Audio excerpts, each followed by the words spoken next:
ಬಲವಾಗಿದೆ. ಓಹೋ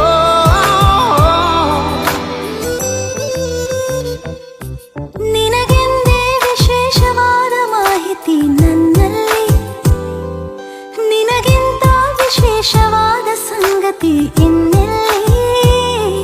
ಈಗ ಮಾತನಾಡದೆ ಏನನು ನೀನು ಕೂತಿರು ಕಣ್ಣಲ್ಲಿ.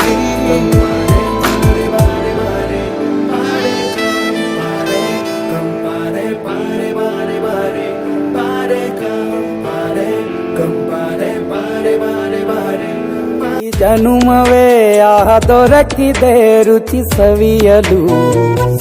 ಆಹಾ ಆಹಾ ಈ ಜಗವಿದೆ ನವರಸಗಳ ಉಣಬಡಿಸಲು. ಬಿಸಿ ಬಿಸಿ ಇದೆ ಬಿಸಿ ಬಿಸಿ ಇದೆ ನಳಪಾಕ ದಿನ ದಿನ ನೂತನ. ಈ ಬಿಸಿಯುವಾರುವ ಮೊದಲೇ ಎಲ್ಲರ ಜೊತೆಯ ಮೆಲ್ಲುವ ಕಲೆಯ ಜೀವನ.